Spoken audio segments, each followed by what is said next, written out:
You are listening to Let's Talk Trio on podcasts. Keep up with the latest episodes by downloading the Podbean app or stream episodes via our social media accounts. Search for Let's Talk Trio on Facebook, Instagram, and Twitter. This episode is sponsored by Student Access. Student Access, the leader in Trio software.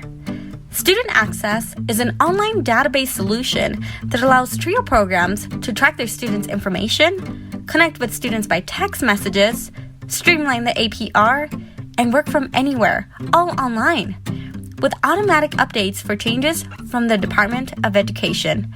Their technical support team includes former Trio staff and has over 50 years of combined experience working with Trio. Make it easier to focus on your priority, the students. For more information and to request a free demo, visit their website at www.studentaccess.com or call them toll-free at 1-800-801-1232. That website again is www.studentaccess.com or 1-800-801-1232. Be sure to share your favorite episodes on your social media by tapping that share button. This is a great way to support the podcast. Now here's your host, Juan Rivas. Thank you, Amelia, for that wonderful introduction. Hello, listener, and welcome to another episode of Let's Talk Trio. This is Season 6, Episode 25. I am your host, Juan Rivas. In today's episode, we have Michael Dillard, Trio Upward Bound alum, author, and finance coach.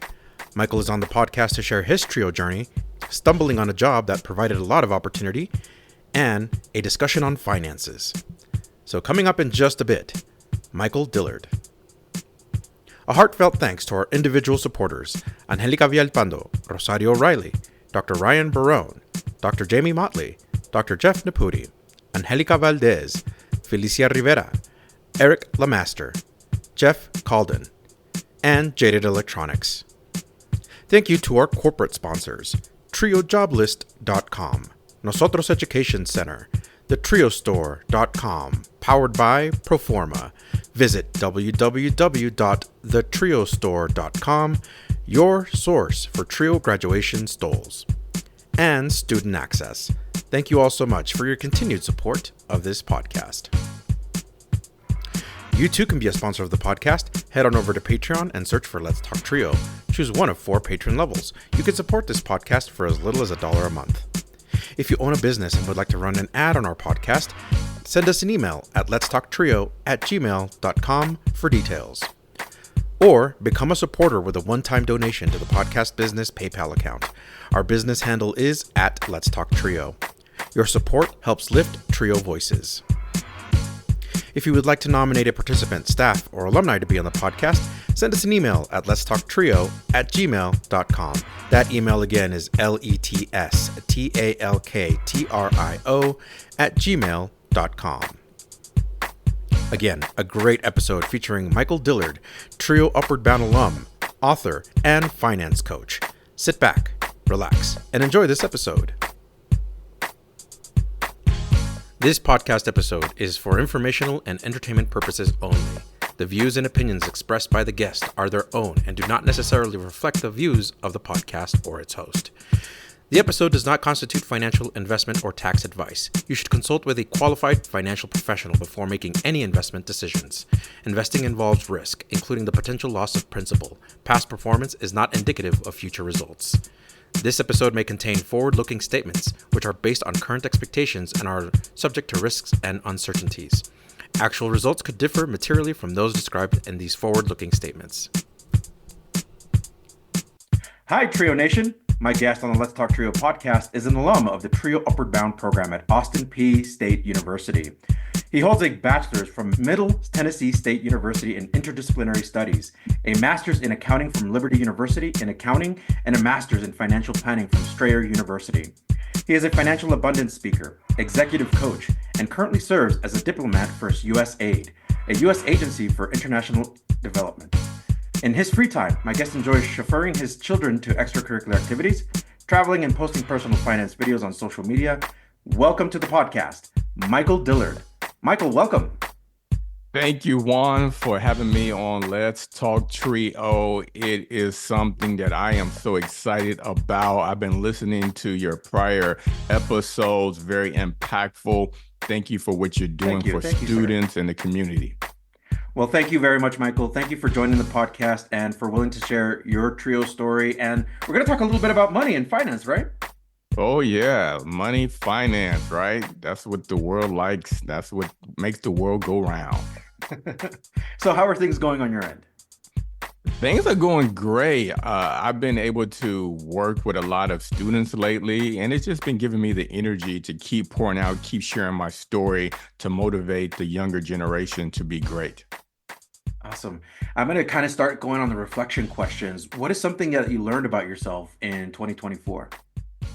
What I learned about myself in 2024, something that surprised me. I was speaking at the Big Idea conference, and I told my story of being resilient, growing up in poverty, taking one step back, take two steps forward when I got out of college, being unemployed, and then accidentally becoming a U.S. diplomat. When I got off the stage, people were like, wow, Michael, that story of resilience is so impactful. You need to keep sharing it to inspire others who are thinking that they're going to face a permanent setback, not realizing that in life we all go through a test so that we can have a testimony. Absolutely. How were you introduced to personal development and personal finance? Was this something you were fascinated with or you automatically liked? I stumbled into it after people kept coming up to me and be like, wow, how did you do that? Michael, like, how did you overcome the obstacles of poverty? Michael, how Mm-hmm. did you take one step back and to go two steps forward? What I mean by that, Juan, is that when I was young, young 15-year-old boy, right? And if you were my neighbor, you would have saw me in the summer, August, hot, 100 degrees outside, run to my mailbox, reach in and pull out an envelope and then run back into the house. Then Mm-hmm. my mom and my brothers would have ran out the house, jumped into that 1979 sky blue Oldsmobile, 5 miles per gallon having car. Now you're Mm-hmm. like, what's going on? So you jump in the car, Juan, and you put your seatbelt on. My mom puts that car in reverse. Bam, we back out, put it in drive. Now imagine we're going down the street, right? We are excited. Then we Mm-hmm. pull up, we get out, and we're jumping for joy. You look up, Juan, you're like, the grocery store? We at the grocery store? Yeah. The envelope had $200 worth of food stamps, and that determined whether we were broke or Mm. starving. We were broke, but still living. In Mm-hmm. class, my stomach would rumble when we had no food. But then when those food stamps hit, I was able to concentrate in school. So that Mm-hmm. experience of overcoming poverty, and when I got my MBA in personal finance, I started to realize that a lot of times people make bad financial decisions due to a lack of financial literacy. So Mm-hmm. my goal is to help change the generation so that they can have a nice, prosperous future. I like how you worded that is your goal. I feel like it's a very long-term goal. So what is kind of a more of a short-term goal for the remainder of 2024 with the months that we have left? Short-term goal is to work with universities and college trio programs to help them reach their mandate of not leaving one child behind. My goal is to partner with, at least 12 universities so Mm-hmm. that we can change this generation of those who don't have access to education, whose parents never graduated from college, in order to uplift those who are at the bottom. Mm-hmm.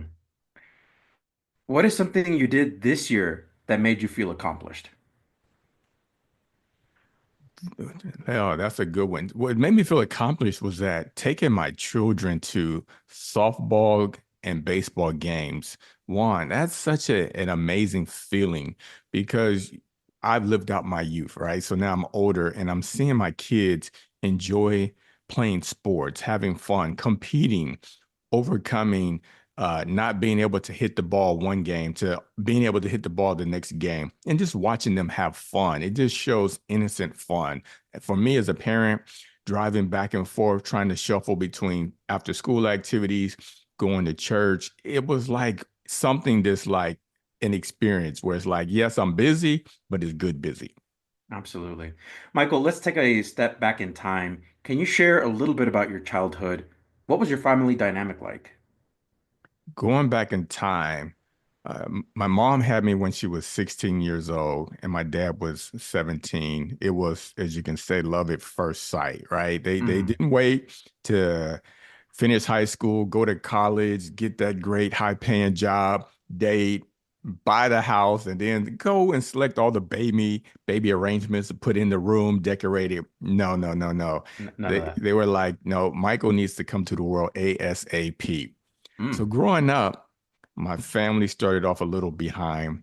They tried to make it happen. They got married, but unfortunately it didn't work out. So now I find myself living in poverty, right? Living in poverty, growing up, not having much, doing shopping at the dollar store for clothes, back to school. Imagine that. So my Mm. life was full of having the hand-me-downs. But from a mental perspective, I was strong because I had a great community around me who who supported me, who encouraged me to be great, to keep going forward. I would play in the neighborhood, and I felt like I had the best childhood ever. You know, we make up games, play basketball, play baseball, just enjoy good old fun. Hmm. So my childhood was one of fun, enjoy the day, enjoy the moment, and just keep going. So it was nice, happy childhood. Wonderful. So, growing up, as your family observed you as you were growing up, how would they describe you? Growing up, I was a person that was very respective, right? I respected people's thoughts and rights, and I was always just a little bit curious and goal oriented. If I had a task, I wanted to achieve it in a non-competitive way. I just wanted to learn and to become the best version of myself possible. Hmm. What do you remember most about growing up? What I remember most about growing up is the summertime, man, especially when the water was watermelon season. Oh, that was the best. You know, waiting to be able to eat something nice and cold on the front porch or Hmm. making Kool-Aid. Yeah, they don't make Kool-Aid like they do back in the day, like they did back in the day. You know, getting that pack of Kool-Aid, getting that big quart a container, plastic container, put some water in there, stir that sugar up, good old Hmm. Kool-Aid, and then sometimes you would put it in the ice tray, freeze it, and make you a popsicle out of it. Those were the good times. Was education something your family emphasized or valued? Yes, but not to the extent to where I am today. They, as you know, they were young. They dropped out of high school, so they didn't get their high school diploma. They ended up getting their GED and later on pursuing an education long years later. So the goal for me was to finish high school. Just to get a high school diploma, that was going to be considered success. College was not on the map. College was not on the radar. But Mm. Thanks to Upward Bound, they provided me the vision to realize that there's more in the world. If you have education, it will unlock doors that was once closed to many people. And for me, I saw that firsthand as a young boy. Doors were literally locked. But soon as I got my degree, got that bachelor's degree from Middle Tennessee State University, doors became unlocked that was once Wow, locked. that's wonderful.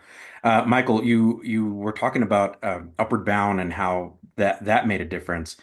I find that for a lot of students who join the Trio Upward Bound program, that's kind of their awakening to education or reawakening. Um, did you have a favorite subject or a favorite teacher while with Upward Bound, or even before that, before Upward Bound? My favorite subject was math, but my favorite teacher was Miss Wilbur. She was part of the Upward Bound program, and I even speak to her to this day.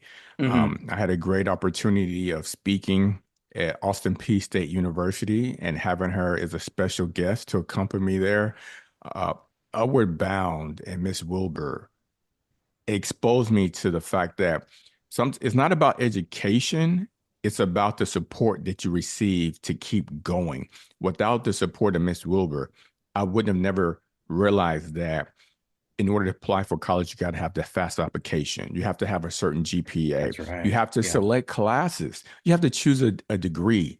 All these things I did not have access to because, once again, my mom and dad hadn't had a college degree at that point in time. So Miss Mhm. Wilbur was very instrumental in my educational and professional development. And I think we're bound for having her. Did you participate in any extracurricular activities?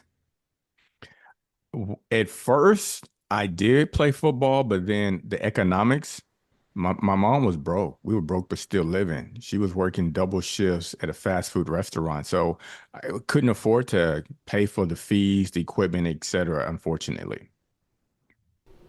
We'll be right back after a word from our sponsor. Are you seeking guidance to enhance your TRIO project's effectiveness and success?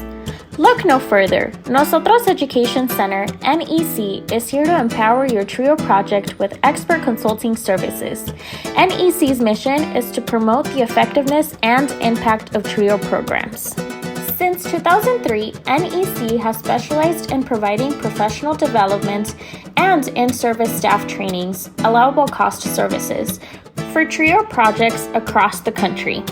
The team at NEC, with over 60 years of combined TRIO experience, offers customized workshops and seminars for project staff, compliance assessments, external evaluations, working on and submitting APRs, database customization and training, development of policies and procedures manuals, and project implementation or reorganization services. Additionally, NEC has secured over $774 million in federal funding with a 92% success rate through their live and on-demand proposal workshops, assistance with data collection and review, detailed technical reviews, and comprehensive proposal development services.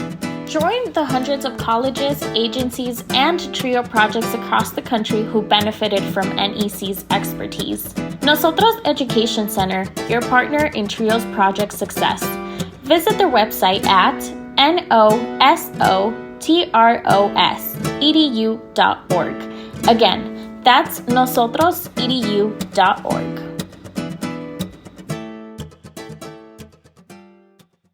And now, back to the podcast. What do you remember most about your time in elementary and middle school years?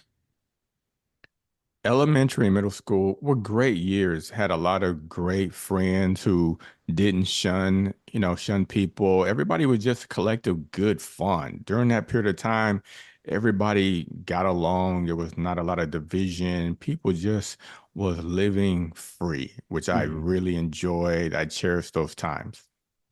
Then high school was next. How did your family help you prepare to make that transition into high school? High school, I got a little support. The goal was to get the diploma, and that's it. Because once Mhm. again, nobody in my family had had a college degree. So the Mhm. goal was to just get the high school diploma. And you got to realize that each one teach one. If you've never gotten a college degree, if you never finished college and then you went to get the $50,000, $60,000 job, you don't know how to do it. You can only Yeah. teach what you've been exposed to, Mhm. which is why I am working with a lot of upward bound students to show them that, look, your situation today is not your situation tomorrow. Right now, yes, you are facing obstacles, but they're only temporary. Once you're Mhm. able to overcome financial challenges, once you start to really hone in and focus on studying, focus on getting your GPA up, focus on getting scholarships for 4 years of working hard for the university, it will make a financial difference. A person who goes to high school, on average, to have a lifetime earning of say 1.7 million dollars. But a person who has a 4-year degree has an average lifetime earning of 2.9 million. Why? That's double. Yeah. For 4 extra years of studying, of not hanging out at the mall, not Mhm. partying, not working 60 hours a week, just for 4 years, you have a $1.2 million increase in your finances. Now, I don't know about you, Wow. but I can do a lot with 1.2 million. Oh, for sure. Absolutely. Now, you said that you tried out for football, you were in football, but financial circumstances kept you away because you couldn't really advance. Were there any other extracurricular activities that you participated while in high school? I did play chess for a little bit. I'm not good at it, as you can. Otherwise, I'd be Neither am I. touting it and showcasing it. I played chess just to have a little fun. Nothing major. Talk about your high school experience. What was that like for you? High school was good because I got a chance to experience the best of both worlds. What I mean by that is that I was able to participate in Upward Bound summer program, where during the summer they have you for about 8 to 10 weeks, where you wake up, go Yep. to a college campus from 8 Hmm. to like 2 p.m. They Hmm. teach you basic principles of life, health information. They teach you how to score tennis, how to score golf. They expose you to the world that you haven't seen. They take you on trips to the museums. They take you to the amusement parks. So as a high school student, those things really exposed me to the outside world. It developed a vision and a hunger in me to want to be like those people that I seen that were successful. At the same time, I was working as a senior. I get out of school early, go work at a restaurant, and I was a waiter. I became a waiter because I used to wash the dishes, then I used to pick the dishes up. Then the restaurant changed. It was called Ponderosa. They changed to, instead of it being a buffet, to having waiters and waitresses come to your table to take the order. Now, Juan, I saw the future in that. I said, wait a minute, those people who are taking the order is going to get tips, right? Hmm. Hmm. I want to be like that. I want to advance my economic and my professional skills. For sure. Yeah. Now, I'm a high school senior, and most of these people are adults. And I went up to my manager. I said, I would like to try the program. They said, sure. Best decision ever. All of a sudden, I'm coming home with pocket full of $1 bills, $20, $30, just in my bag. My brother's Hmm. happy because he's stealing $1, $2. Not stealing, he's borrowing. You put it like he's borrowing $2 at a time, right? So he's enjoying life. Oh, for sure. For sure. So, in this experience that you were having in high school, when did you start thinking about college? Because for a lot of first generation, limited income, for students from very tough backgrounds, it's very hard to think about college when survival mode is kicked on, right?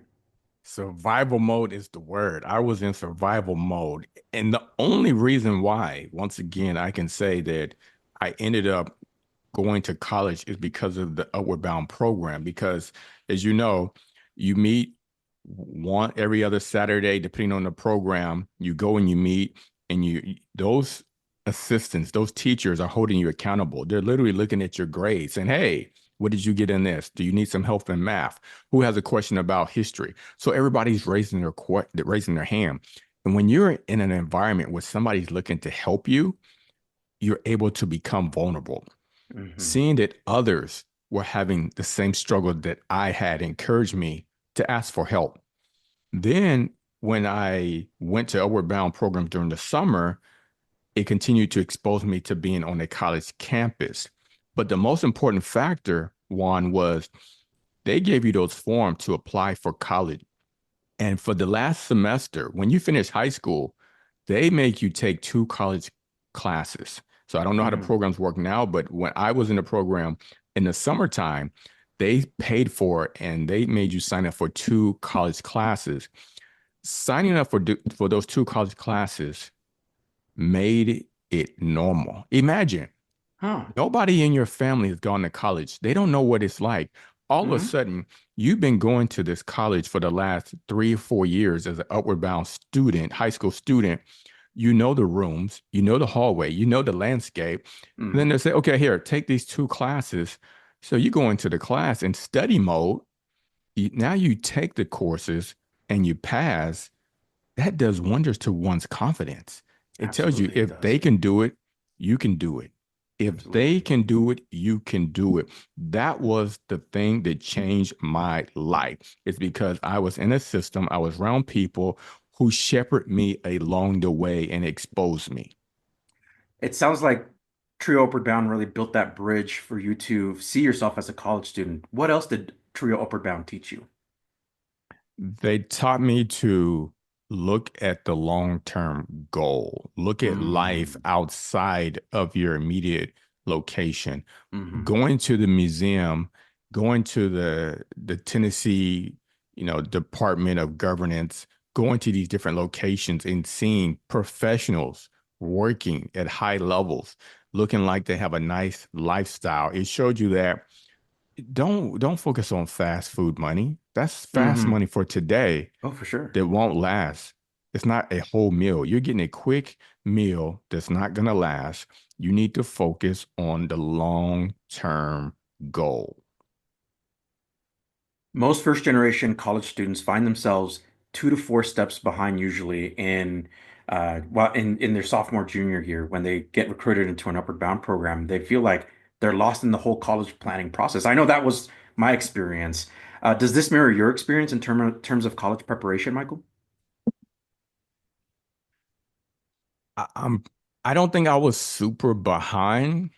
I think I was, an okay student, but I just didn't have that extra mentor or coach to tell me, look, this isn't the goal, right?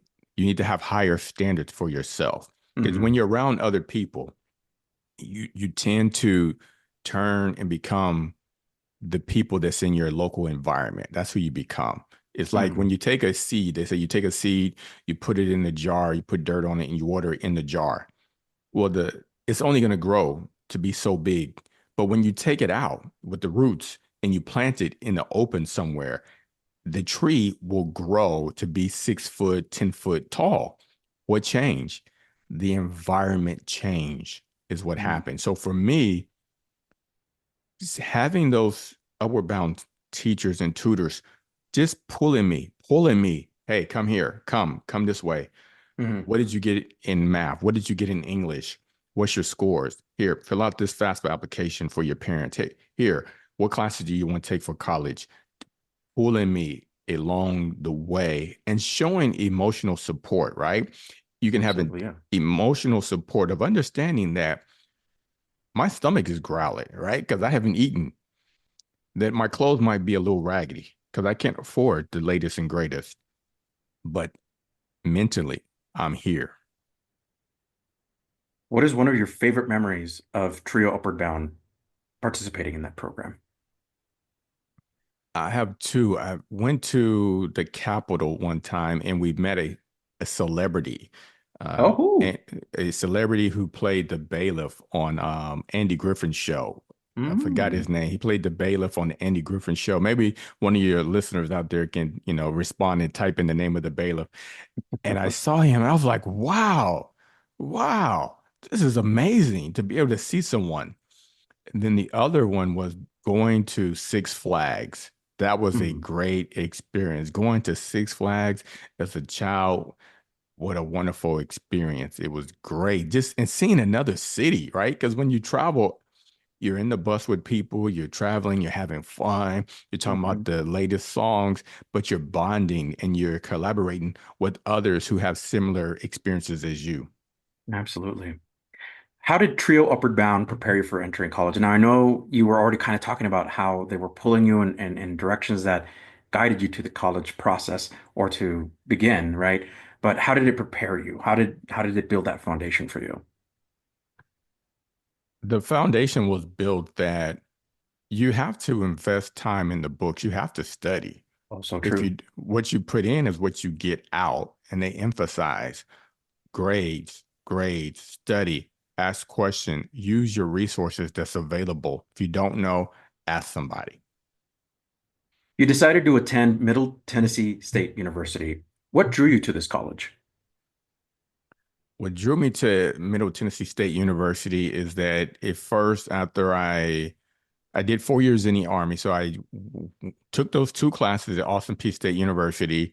Then I was chasing the money because I was broke but still living. So I joined the Army so that I can get a skill and money to help pay for college. Fast forward, did my 4 years in the military, and I'm back on the same factory floor as people I left. And I said to myself, Hmm. wow, people are still in the same situation that I once was in 4 years ago. But my life changed because there was a job announcement for a person that had experience being able to read the electronics, to be able to work with electricity, to be able to solder wires. Guess who just so happened to go into the Army and have that same experience? It was Michael Dillard. So now I get a 50% pay increase because of the knowledge that I learned. In addition, I was able to study for college while I'm at work. Hmm. After studying and working at Frigidaire, I decided to save up money and just study full time. So I saw that Middle Tennessee State University had a great program. It had lots of activities. So I decided to move to Murfreesboro, Tennessee to get my degree there. Talk about that college experience. What did you enjoy and what did you learn? I learned that college it's about networking and talking to as many people as possible. You might be working on a project and you need someone to help out. For example, my roommate, he had a cooking show, but he didn't record the footage. He didn't edit the footage. Somebody else did. Somebody that was studying communications edited the footage. Hmm. Somebody else that was studying communications recorded the footage. And I realized at that point in time is that everyone has different skills that can come together. That's awesome. You also pursued a master's at a different institution. What was the reason behind that decision? Why did you decide to pursue a master's? When I graduated from Middle Tennessee State University, the six-figure jobs wasn't waiting on me. They wasn't knocking down my door. I was right back at the same job, customer service job. And I realized that I made the mistake of working, and not doing an internship. As a result, I wanted to work at a bank and they said, you don't have the experience. You don't have the experience.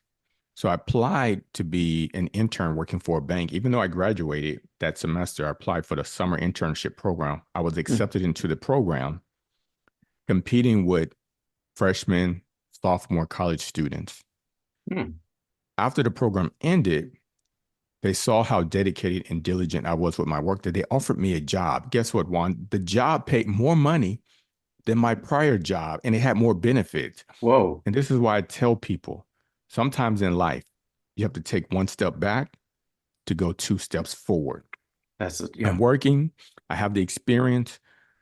And then I said, I want to help people. I want to advance my career and I also want to help people in the sphere of personal finance. So I went and got my MBA in personal finance, which Wow. allowed me to transform and get another job where I was working at a Fortune 500 company, working at Dell Computers, working with small and medium businesses. Once again, education, unlocking doors that was once closed.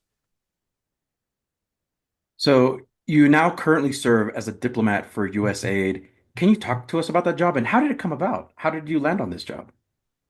Yes, in my book, Accidental Success, I talk about how I was unemployed on a Friday, became a U.S. diplomat on a Monday by accident. By You see, accident. by accident, Juan. If you Hmm. look at my childhood, one of someone who grew up below income, poverty, broke but still living, happy to get the $200 food stamps in the mail, to all of a sudden becoming a U.S. diplomat. It was an Hmm. accident. And people say there's no such thing as accident. Well, who could have imagined that Michael Dillard, the boy who was running outside excited for those food stamps, would be where he is today? What happened is I have to take you a little bit further back in my life story. And that's why Please do. I call myself Mr. Resilient, because I've overcome a lot and when I share my story on stages, people are like, Whoa, I'm glad you shared. I'm glad you were vulnerable. So it's going to take me a little while to explain how I became an accidental U.S. diplomat. Remember, I was working at Dell Computers. Life was good. It was so good, Juan, that I got married. We got a house, Hmm. had the nice room for the child, decorated the baby room, and etc. Bam, welcome my first child. Life is great. Hmm. Time to have a second child. Life is going good. And then it's the summer, right? 2008, sometime around then. And then I remember this day like yesterday, Juan. My daughter wanted some ice cream. She said, Daddy, after you drop me off, when you come and pick me up, can we have ice cream? I said, yes, we can have ice cream. I drive into work wearing my flip-flops, shorts, and t-shirt. Because see, when you work in IT, the environment is laid back, right? It's not about what you wear, it's just about what you bring to the table. Right, right, Life right. is good. They bought us lunch so that we can hit our sales numbers. Everybody's happy. Everybody is just in a good mood. Hmm. After lunch, my supervisor taps me on the shoulder, says, Mike, I want to talk to you. I said, okay. Now, Juan, before I tell you what happened, earlier, the professional development bug hit me. It was talking to me in my ear saying, Michael, yes, you have your MBA in personal finance. Yes, you like to talk about stocks, bonds, and investing. But you're in the corporate world now. So in order for you to be great, you need to go back and get your master's in accounting. I said, wait a minute, I'm done. I said, okay, Michael, when you drove into work this morning, did you put a cassette tape in? I said, no, I didn't put a cassette tape in. I put a CD in. Hmm. Okay, Michael, when you was watching the movie last night, did you put in a beta tape? I said, no, I didn't put in a beta VHS tape into the recorder there. I put a DVD in. I said, okay, Michael, do you really think people are going to still pay $2,000 for a personal computer 5 years from now, 10 years from Hmm. now? Hmm. I said, you got a point. So I listened to the personal development bug. One, I went back and got my master's in accounting. Okay. Hmm. So I'm feeling good. I just finished my master's in accounting. I'm ready to climb the corporate ladder. Hmm. So now my supervisor taps me on the shoulder. She says, Michael, we're going to have to let you go. What? One, my wife is pregnant and Oh, they got to let me go. that's not the words you want to hear. Not the words you want to hear. So I'm driving back to pick my daughter up, and it's 90 degrees outside. Pull up. I talk to the director. I said, "Look, just got laid off. I can't afford to be paying the $220 per week daycare expenses. I'm gonna have to disenroll her." Pick my daughter up. She's excited to see me. Ooh, daddy, daddy, ice cream, ice cream. Yeah. She doesn't know what I'm going through, so I'm smiling like, "Yes, let's go get the ice cream." Pull up, Mm. get the ice cream. Then the next day, I start applying for unemployment one. To my surprise, now I'm making good money. I'm making good money. Hmm. They tell me, congratulations, you get the max amount of unemployment per week. You get $200. Oh, 200. $200. Ouch. Yeah. That's not a lot of money, Juan. Especially when No. you got the house, child on the way. It was about Not a lot of money. You yeah, got that that's not a lot mortgage of money. payment. Hmm. So then fortunately, my MBA in personal finance had kicked in. You see, Juan, the reason why I teach financial literacy to young people is that I took advantage of the money that I was putting in my 401k. My employer would match 100% of what I put in up to 5%. That's a So if really I good was putting benefit. in, yes. So if I put in $400 a month, they would put in $400 a month. That's a 100% return on your money, instant Hmm. return on your money. Not to talk about how compound interest works. Einstein said compound interest is one of the eighth wonders of the world. He who understands it earns it. He who doesn't pays it. Now, I like to switch it and switch it instead of saying it. Let's say money. Hmm. He who understands money earns money. He who doesn't pays money. You see, Hmm. compound interest literally can change your life. And that's what happened for me and my family, Juan. I was putting money in my 401k and it was growing. It was growing. Hmm. So that $200 a week in unemployment check, yes, it was not enough, but I had put money in my 401k for my retirement. Unfortunately, I had to tap into it because I was facing a temporary setback. Hmm. Month one, no job. Month two, no job. Month three, no job. Then I got an interview to go and be an assistant store manager in the mall. Hmm. I'm excited. My wife is looking at me like, no, no, no, no. You can't take that job. You cannot take the job. So she's Now, telling you, don't take this job. she's saying, don't take the job. Michael, there's something better for you. There is something that's greater for you in the future that's coming your way. Hmm. Now, Juan, I'm thinking about those bills that's coming every Yeah, day. that is in the back of your mind. Absolutely. It's you got to pay for them, right? Gotta pay for them. And the baby is coming, right? The baby's coming. There's no time to kind of think about long term at this moment. What can I do right now to make it from month to the next month to the next month? Exactly. I'm in survival mode, like you said earlier. I'm in survival mode. I go to the interview. My wife wants to come. So she's walking around the mall, hoping that I don't get the job while I'm in there interviewing, trying to get the job. Yeah. I come out. I'm like, yeah, they said they'll be in touch. Things went great. I'm excited. I am excited. I'm driving home joyful, like, yes, yes, money's going to come. I'm excited. The next day, I checked my email. And one, I sent an email that said interview, go to Washington, D.C. I said, huh? What is this? So I look at it. It says that you have to go to Washington, D.C. You have to pass a top secret security clearance. You have Hmm. to pass a medical background. Hmm. And you have to be able to learn a foreign language. Now, Juan, I'm Whoa. curious because I'm like, what is this? Now, I know I was in survival mode. I know I applied for hundreds of jobs because I was broke, but still Right. living, trying to survive. I was in survival mode. So I'm like, what job is this? So I started doing a Google research. I go usaid.gov, type in financial management officer, pull it up, look at the job description. It says you have to pass a top secret security clearance. You got to pass a medical background. You have to be able to learn a foreign language within 5 years.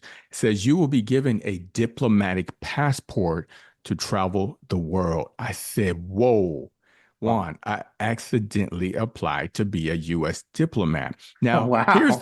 here's the thing. Guess what you needed? You needed to have a master's in something. Guess who just happened to have a master's in accounting? Michael Dillard, you had. Bam. And Yeah. remember, the personal development bug was talking to me saying, what you're doing today might not be what you're going to be doing tomorrow. And I listened. That is what became the key. This is why I say education Wow. will unlock doors that was once closed. That master's in accounting unlocked a door that was once closed for me. So I went literally from being unemployed on a Friday to accidentally becoming a U.S. diplomat on a Monday. Wow. That is amazing. So, Michael, the meat and potatoes of this whole thing, because you're really on this podcast to have a conversation about money.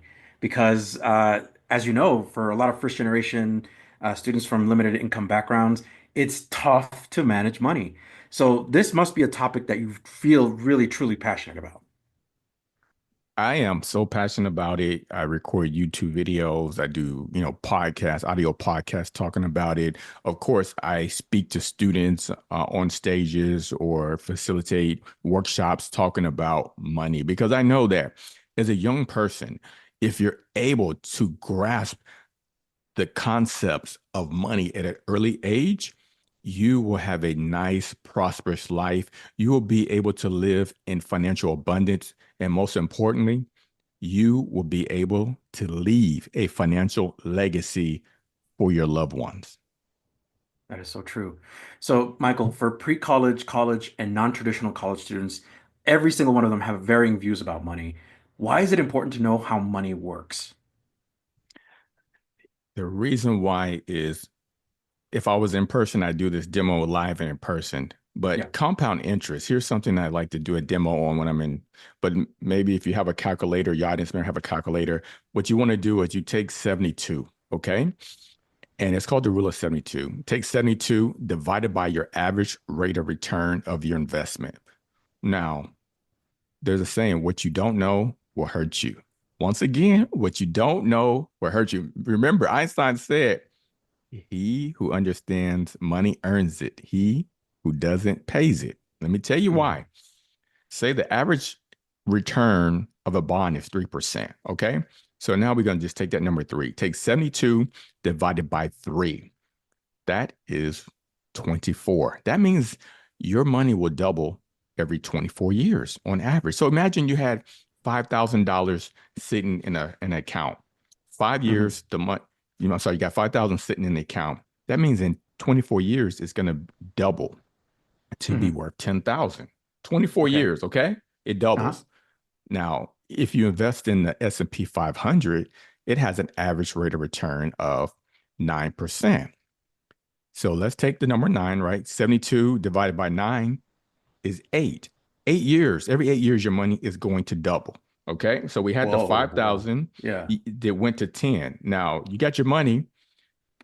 Your neighbor, Juan, puts money in the S&P 500. So, and you put money in the bond. So your money is going to double in 24 years, but your neighbor has the 5,000 in the S&P 500.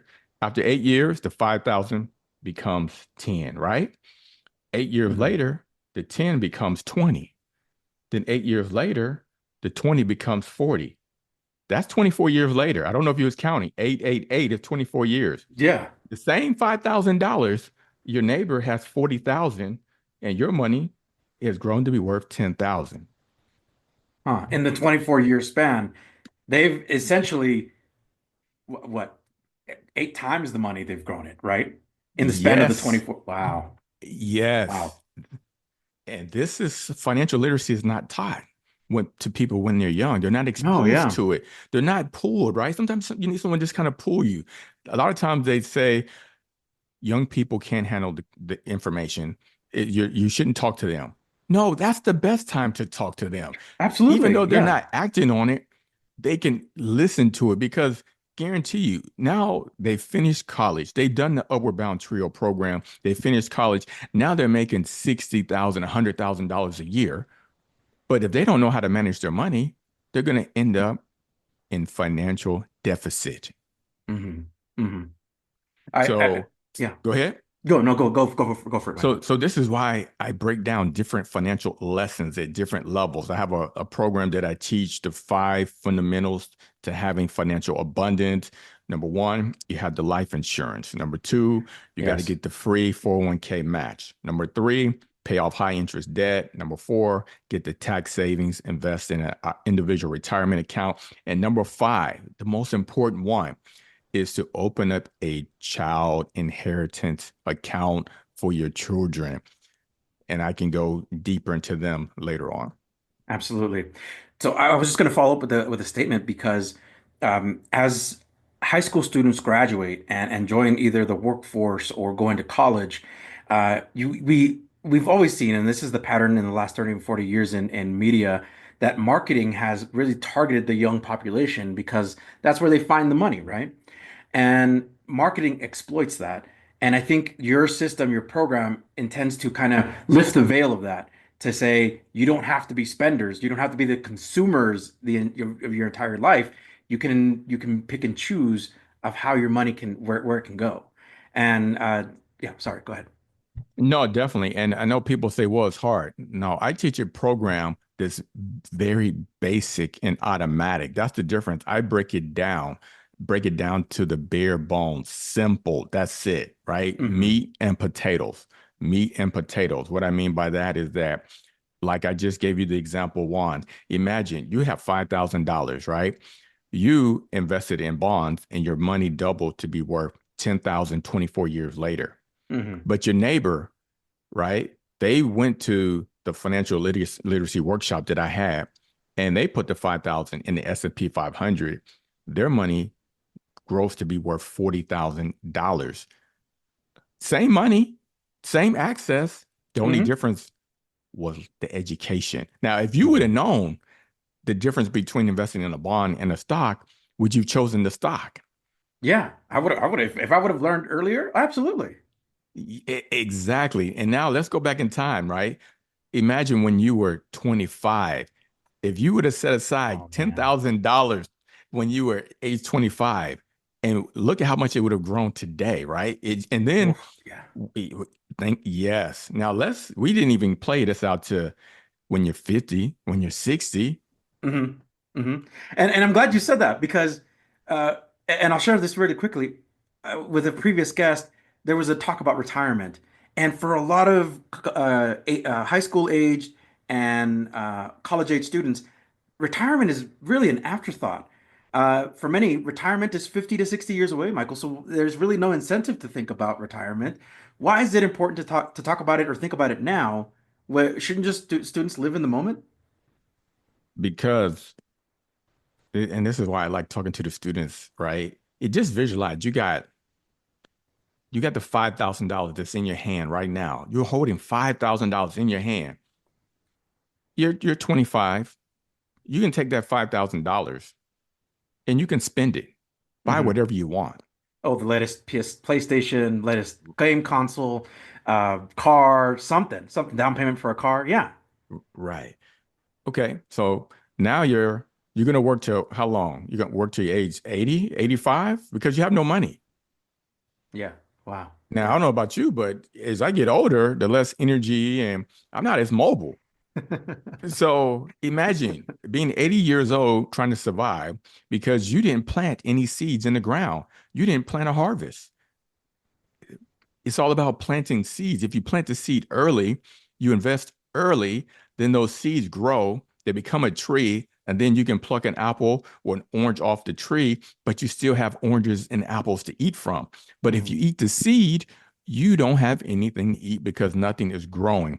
So what I hmm teach is that you don't have to do an all or nothing approach. It's just about putting just a little bit aside because all it takes is a little bit. We did the $5,000 example. Look how it grows over time.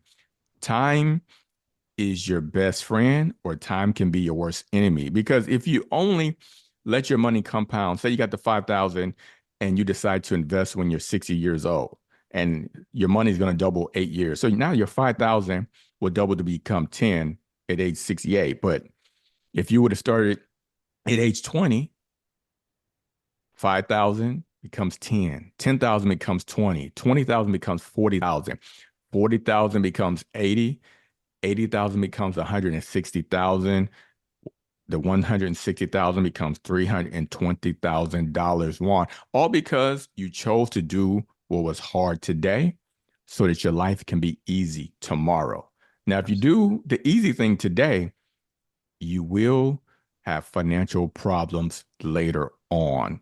And that's what it's all about. It's all about you don't have to put everything under the ground. You don't have to Right. plant all Right. your seeds. You just need a few seeds to grow. Absolutely. And I think that's the mindset for a lot of high school and college students is that they immediately think that it's now you have to put aside all of your money and there's no money for enjoyment. But I'm going to be honest with you, Michael, because investing to me still sounds like a scary word. My employer uses Fidelity, so I always assume like, oh, Fidelity will take care of all my stuff. The money's I'm paying into retirement, they're going to take care of it, right? But how do we demystify terms like bonds, yield, stocks, losses? How do you demystify these terms to students who are unfamiliar with these terms, who are very much shaky about investing, and make it understandable to students? This is why it's very critical for students to have access to a financial literacy course. We are letting people drive cars down the highway at 50, 60, 70 miles per hour. We hmm require them to get a license. We put time and say, you got to learn the rules of the road. hmm hmm But we're not doing that when it comes to money. We're not teaching them the rules of life, that what you do today will affect you tomorrow. So to answer your question, what can we do to make it easy? The scenario I gave you, your neighbor has the 5,000, you have $5,000. Your neighbor invest in the S&P 500, you invest in bonds. You would have made that same decision had you known, right? Oh, sure, for sure. And you felt the impact of having 20,000 while your neighbor has 40,000. You saw the impact, right? Oh, there's a large gap between myself and the neighbor. The large gap. Now, if I am speaking to your students in person and they have money in their hand and they see that money double, that's the visual impact that's going to change them forever. They're going to go back and remember that moment. They Hmm. will Hmm. remember the moment. So that's what I do. When I'm in front of students, I make it as real as possible to show them, yes, a bond and a stock. Now, there's also some more, definitions that go along the way, but I'm constantly showing them how it affects them in their life today. Also, let's talk about life insurance. Right now, you have life insurance as your employer. I say, great. You have life insurance. No one's talking to you about life insurance today. But tomorrow, when you're age 60, where are you going to have life insurance? If you're retired, where's your life insurance coming from? Because you don't work for the company no more. You decide to work for yourself. You retire, you quit. So you got to think about that today. This is why I tell young people, buy life insurance like you buy your car insurance. Now, some of you all have health insurance, you got dental insurance, and you even have phone insurance just in case you drop your phone. Huh? Talk That's to me. true. That's true. iPhones and Yes. the droid, they need to be protected, right? We want to be sure that we can replace it. You want to replace it, but you don't have income insurance. One, I call it income insurance. Ah. Imagine you're married, you have a Mm, partner, whatever. You're making mhm. 50,000, the other person's making 50. So you have a household income of $100,000. You have two children, 5 and 8. Now, if something happens to one of you all, are you going to be able to live off that $50,000 off of one income for the next 15, 20 years to get your children from elementary school, from daycare to high school? It's going to be a struggle. It's going to be a struggle. And what people aren't telling you is that, yes, your employer has life insurance for you cheap. Okay, one-time salary, that's $50,000. Juan, tell me, will $50,000 last for 10 years? No, I don't. No, I don't think so. Well, it's not. It's barely even gonna last probably 7 months Yeah, no, with all the expenses. it'll burn out so quickly. Absolutely, yeah.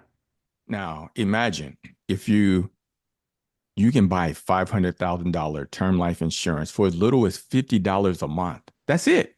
Hmm. If you're young, good health, for $50 a month, you can buy a $500,000 life insurance policy for 20 or 30 years. So something happens to you or your spouse. Now, tell me, will that $500,000 help you? Absolutely. I would imagine if anything were to happen and I got a benefit of $500,000, it would be an immediate impact, I think. Immediate impact, all because of you chose to do what was hard and you dedicated $50 a month to protect your income so that you can leave a financial legacy for your loved ones instead of having them suffer and struggle. That's definitely a different shift and a different way of thinking how money is run and how you're investing. So I'm liking how you're demystifying this process. But so then how do we help students think about saving? Because saving is another word that is difficult to put into practice. I know firsthand that savings is hard. It's a habit. You have to get into it and do it, right? But for a lot of students, they think about saving as I'm going to save for a TV, save for the latest phone, save to take a trip. How can we think of savings differently? You can think of it as that they are business owners. That's what people are not telling you. You are a business owner. When you Uh-huh. invest in the S&P 500, one, you own Apple, you own Microsoft, you own Tesla. You are a business owner of 500 of the best performing US companies. It's shifting the mindset from being a worker to being an owner. Ah. And that in that label already, when you said being a worker and you're working, right, whether it's salary or hourly, that you're getting the money. But the shift now is what you're saying is being an owner is having the money work for you. Work for you while you sleep. Who wants to make money when they wake up, they got more money? Mm. Hmm. making more money. You invest in the 500 of the best performing companies. You wake up tomorrow and your net worth increased. That's literally while you're sleeping, dreaming, and you wake up, your account has made more money. That is correct. Wow. Wow. And so, So, yes, I want to say it's hard, but the thing is, education is the key because you said it earlier. All these marketing ads are coming at us. On college campuses, they have, when you first start school, they got all these vendors outside and they got the credit cards out there, right? You get I a was free just about to ask. t-shirt, you Yeah. get free pizza. But do they tell you that if you make the minimum payment, Juan, that it's going to take you a couple years to pay it off? Not 1 year if you make the minimum payment, not two. On average, it's going to take about 20, 24 years to pay it off if you make the minimum payment. And so this is why I am hungry to be in classrooms teaching students the basic fundamentals of financial literacy. So, and I'll be honest with you, Michael, my parents never really talked to me about money or how to manage it. In fact, when I got my first job, I worked at Kmart a long, long time ago, in high school, and my mom I would cash my check, but I would give her half of it because she was making truck payments on my behalf. So I got a vehicle, and she said, "Well, you owe me half every month for your truck." But that's for me. That's how I understood money was. I understood bills as expenses, and any leftover money was to keep or to buy stuff. How do you break through what can be an uncomfortable topic for many first generation students? So here's what I'm doing. Maybe let me show you an example. My daughter is in high school. She's working. She's putting money into her Roth IRA account. Whoa, She's invested in the S&P 500. that's advanced thinking. So tell me, when she is 40 years old and she has children, do you think the possibility of her kids also putting money at age 17, 18 into a Roth IRA is going to happen? Absolutely. Exactly. So the education from the parent enforcing it and putting it in place for the child. Now, when the child sees their account literally grow from being $5,000 at age 24, it grows by age 64 to having $160,000 in the account. Once again, the child at age 24 puts $5,000, saves up, right? While in college and high school, has $5,000 that they just save up. They put in their retirement account and they don't touch it. That's it. When they're age 64, Juan, that's going to be $160,000. Now, here's what I teach the last step 5, a child inheritance account. Now, imagine you as a parent, you're saving $200 a year, 400. By the time your child is age 18, grandma, grandparents, you put $5,000 in the child's account. So they're age 18. Mhm. When they turn age 64, it's going to grow to $320,000. Wow. $320,000 as their retirement account, their child retirement account, all because someone did what was hard today so that their life can be easy tomorrow. I don't know about you, Juan. If I was the beneficiary of $320,000 and I saw my parents only put $5,000 in and it grew, I'm a believer. Absolutely. Absolutely. Michael, what are some foundational steps to secure a healthy financial future? You have to follow what I call the 5 principles. Number 1, buy 30-year term life insurance ASAP. You want to own your life insurance policy like you own your automobile, your health, dental insurance, because unfortunately, the price that you get for life insurance when you're age 20 is going to be different when you're age 55 and 60. It's just a Hmm. reality. It is So so true. lock in the 30-year term life insurance ASAP while you're young. When you're in your 20s, your 30s, lock it in. Lock it in, number 1. Number 2, free money. If somebody is saying, Juan, if you put in $400 in your retirement account, we're also going to put in $200, $400 into that account. Would you do it? Free I, money. yeah. Well, my employer, I'm like, yeah, if you're gonna match me at whatever percent and you're investing in my retirement account, yeah, absolutely. Right. And if you choose the right investment, this is where a lot of people get it wrong, Oh my gosh, yes. unfortunately. They don't know. I'll come back to that. But then number three, pay off the high interest debt. 24, 20%, 18%. You got to pay it off. Pay off the high interest debt. Number four, everybody likes a discount. If you get a coupon in the mail for 10% off a shopping spree at the mall, you're going to use it, right? Absolutely. Yeah. The federal government is saying, one, if you invest in your individual retirement account, we're going to give you a tax discount. Depending on your tax bracket, it can be a 10% discount, it could be 15, it could be 5%, but every penny counts. That's why you want to put money in your individual retirement account, not a private account. No, in your individual retirement account, because you get the tax discount. And then number five, you open up that child inheritance account for your children along the way, age 1, 2, 3. Let it build up to $5,000 so that they can have a $320,000 retirement foundation. That is awesome. In your experience and with your background, what are some common mistakes folks make when it comes to money? A big mistake that is hurting a lot of people is that when I ask them, when I'm coaching them, I said, okay, let's come together, let's talk. What do you have your money invested in? They said, oh, yeah, I have a 401k account. I said, great. What is it invested in? I said, oh, Fidelity or Schwab is handling. I said, oh, for real, really? Or my employer is managing. So I said, your employer wants you to retire today and not keep working. Right? Does your employer really want you? Now you really made me think.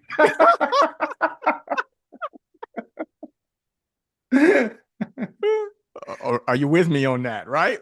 I'm with you. Like if I wasn't paying attention before, you just perked me up and I'm like zoned in. Yes. So now, if it's in their best interest to keep that knowledge, right, that they Mhm. have in you to keep you working, is it really in their best interest to show you how to maximize your retirement options? I'm just saying, so we got to Gotcha. keep that in mind. Absolutely. A big Absolutely. mistake people make is that they put the $200 in, it's going out their check. They're like, great, I'm doing good. But I ask people this question. You have to travel 600 miles, right? You're going 600 miles. You can get in a bicycle and go 600 miles and just guessing. I know we don't know. How long you think it'll take you, Juan, to get on a bike and bike 600 miles? Michael, I would imagine it would take forever. I would be exhausted by the end. I'd be tired. Oh, okay, okay. Now imagine you get in your car and you're going 600 miles. How long do you think it'll take you to drive 600 miles? Oh, half the time. More than half. Like it's gonna cut my time significantly. And does it say 600 miles and you're going 60 miles per hour? That's 10 hours. Yeah. 10 hours, give or take. Okay. And if you get in an airplane and you're going 600 miles, what, hour, And an hour hour and a within an half, hour. right? Yeah. Oh, Something like okay. that. Now, you see the goal is to go 600 miles. The destination is to go 600 miles, right? But Hmm. depending on the mode of transportation you choose determines how long it takes for you to get there. When it comes to investing, you're trying to get to retirement, but depending on the financial instrument you choose will determine how long it takes for you to reach your financial destiny. If you're choosing bonds, you choosing other instruments, it's going to take you a little longer to build up to have the 300,000 or whatever in your account. Hmm. So you're really saying it's a matter of choosing your mode of transportation, a bike or the airplane. Exactly. And a lot of people don't know. They don't know when I ask them, what are you invested in? They don't know. And most likely, Mm. remember what I asked you, is it in your employer's best interest to keep you working or to help you retire tomorrow? Mm. Mm. So Absolutely. which So, financial instrument do you think they're going to put you in? You think they're really going to put you in that plane to help you retire ASAP? no, they definitely don't want to put you in a jet for sure. So Maybe this is between a why mid-sized sedan or right. Yeah, exactly, right? They're going so you see some progress. They're not going to put you on the bike because you'll be like, wait a minute. But they're no, going yeah, to put yeah. you on something in between. And Yeah. that's what's happening. A lot of people are doing great work. They're investing, but they're in the car or something like that on a scooter versus being in the airplane. Very good. I like that. What can students do to avoid falling into debt? Because that's a this generation coming up. It's more in debt than it's ever been. You got student loans, credit cards, mortgages, car payments, and Michael, I've recently learned that car payments it's not a joke anymore. I remember in 2013 buying a car at $26,000. That's and making my monthly payments. But now I'm hearing cars at 46, 72, $88,000 and 12-year payments on these. So, yeah, how can students avoid falling into debt in the first place?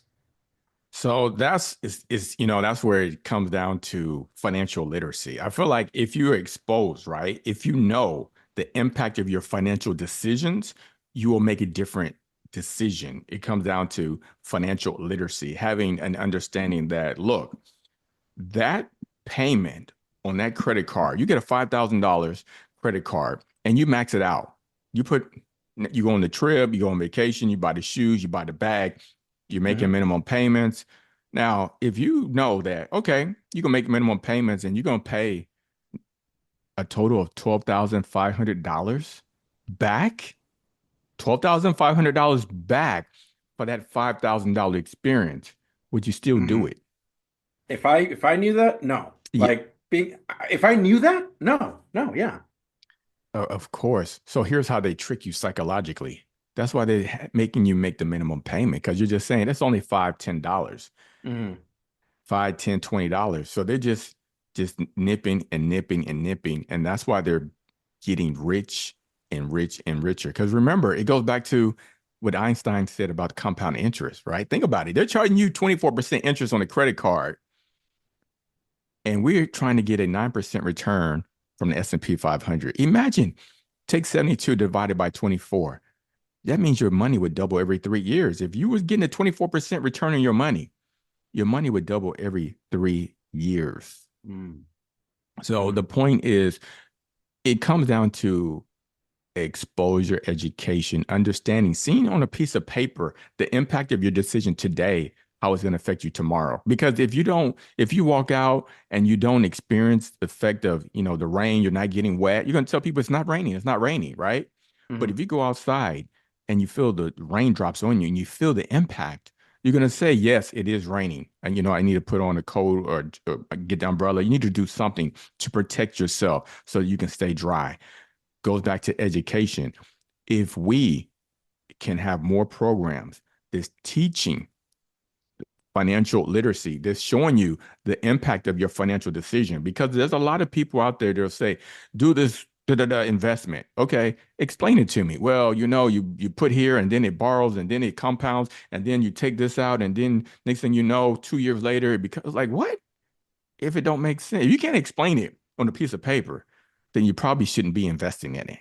Oh, I like that. But Good rule of thumb. people know, people are chasing the quick money. It doesn't work like that. It doesn't work like that. If you take a look at most millionaires, they come from middle class. They have a nice basic lifestyle. They buy the basic cars, basic brands, and they let their money work for them over time. Yeah. Give us a financial hot take.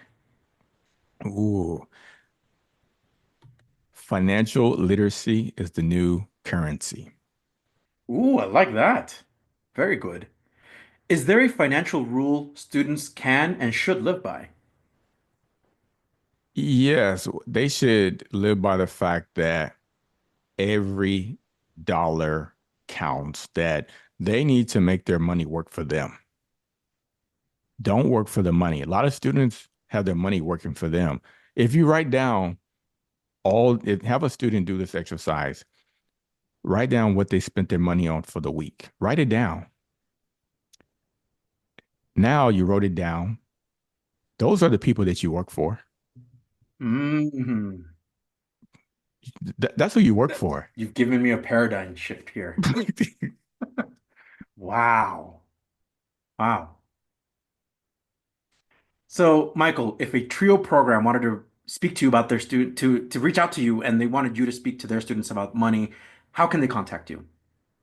Easy. They can go to madillard.com, madillard constitute.com.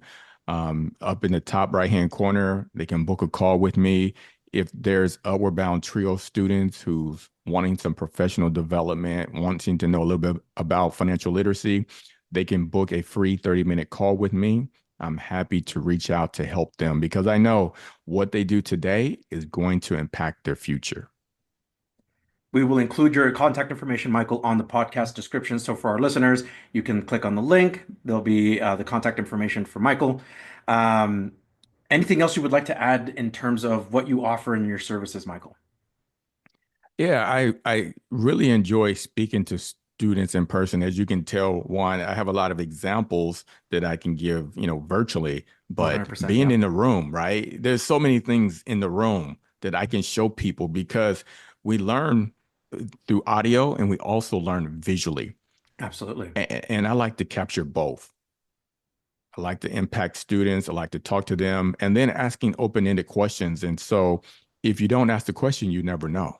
But having access to people who grew up on food stamps, grew up on poverty, $200 a month in food stamps, shopping at the dollar store for back to school shopping. Like I've been there, done it. I've overcome so many obstacles. There was a time that, I'm like, why? Why is this happening to me? Right. But then I realized in life, you have to have a test in order to have a testimony. Look at how far I've come like that. from where I've been, boiling hot water in order to take a hot bath. I mean, I've been there, done that. So I can relate to some of these students who are just barely living. What advice do you have for the Trio staff members listening to this podcast? For the Trio staff members, I really believe is very, very important for them to have people who've overcome challenges, people who've been a part of the Upward Bound program to come in either virtually or in person to speak to the students. They need to have like mentors or coaches that's working with students along the way, because you can come in today and you can hype people up, say, you're going to make it, you're going to make it. But then next week, they face an obstacle. Who can they turn to? Who can they talk to? If they're able to reach out to somebody who looks like them, somebody that's been in the same situation as them, they're able to develop the motivation and the discipline to keep going so that they too, 8 years later, can come back and help pull another person out of poverty. I love that. Great advice. What about advice that you have for Trio students? For Trio students, I encourage them to do what's hard today. I know it's hard to study. I know it's hard to stay out of trouble. But if you do what's hard today, your life will be $1.2 million richer. That's a lot of money to leave on the table. Going to school, studying is hard. But earning $1.2 million more by going to college and getting a 4-year degree will change your life. Number 2, have a vision. Vision plus action equals success. I like to work with people and I ask them, what is your 1-year vision? Okay, write it down. What's your vision for your life 3 years from now? Write it down. And then 5 years, what's your 5-year plan? Okay, now let's go back to year 1. Say you just want to be able to, have more money. That's your goal. Okay, you want to have more money. Now think of ways in which others have been able to get more money. So they write it down. Okay, of the 10 things, what's one thing, just one thing that you believe in that you can do today? They decide, they choose that one thing. They take action today so that tomorrow when they wake up, they're one step closer to their goal. I like that. I like that. What is something that you are watching, listening to, or reading? This could be music, podcast, books. I'm listening to Dale Carnegie right now. He talks about enjoying life, believing in yourself. A lot of times what I realized, Juan, is that the way the generation has shifted, everything is virtual. Life has changed. So we, as adults and teachers and as educators, we got to change how we interact with our students because they Absolutely. grew up on technology. They don't have a lot of personal interaction, and that's what's needed the most at this point in time. Mental wellness is needed more than ever, is because people are seeing a lot of fake images of people being successful, fake images of people having a worry-free life. Mhm. So I've been reading the book with Dale Carnegie to understand ways in which I can speak words of affirmation into people's lives to tell them that what you're doing today will help you tomorrow. That some things, sometimes you'll go through things, but imagine, do you really want to get on an airplane from a pilot who doesn't have any experience versus getting on an airplane where the pilot has 10 years experience? Which pilot are you gonna want to fly the plane? Oh, the one that has more experience. Absolutely. The one that has more experience, because they've seen some things in life, right? Right. They've seen some clouds, some storms they had to go through. And that's what's happening for them, that they're just being, nurtured and grown to be able to overcome resistance that's going to come their way in life. Like a boomerang, the further you pull it back, the further it's going to go. Mhm. Michael, use only one word to describe yourself. Resilient. Resilient. I love that. Michael, it has been a true pleasure to have you on this podcast to talk about finances, to talk about money, to think about investment. I want to say again, thank you for sharing your trio journey and for sharing some great advice. Thank you for being on the podcast. And I want to say one thing. Hi, this is Michael Dillard, and I am a Trio Upward Bound alum. I help students overcome obstacles in life so that they can reach their maximum potential. Trio works. This podcast episode is for informational and entertainment purposes only. The views and opinions expressed by the guest are their own and do not necessarily reflect the views of the podcast or its host.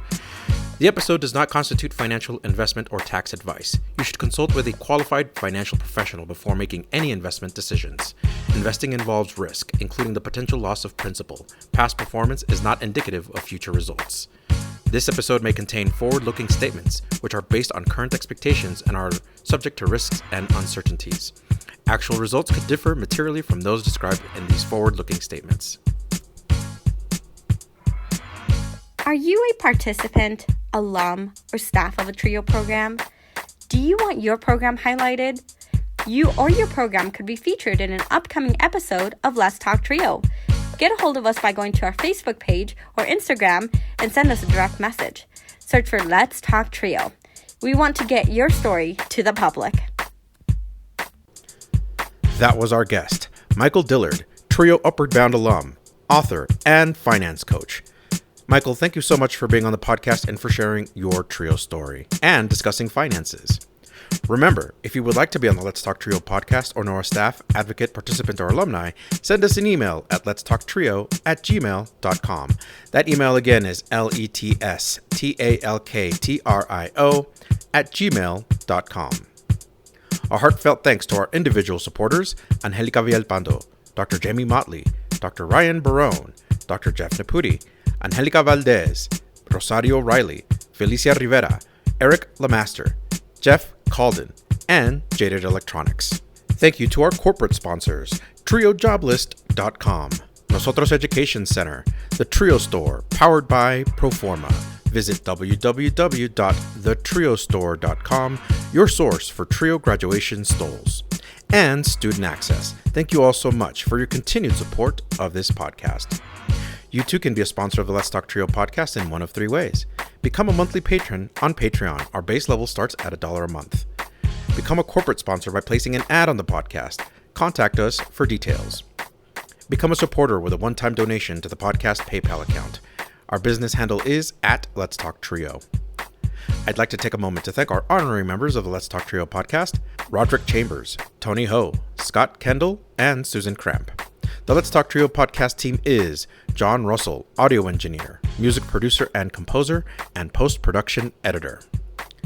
Amelia Castañeda, script supervisor, marketing manager, social media manager, and producer. Juan Rivas, executive producer and host. Be sure to follow the Let's Talk Trio podcast on Facebook, Instagram, and YouTube. This episode was recorded Saturday, November 2nd, 2024. Thank you all so much for listening, and we will catch you on the season finale of Let's Talk Trio.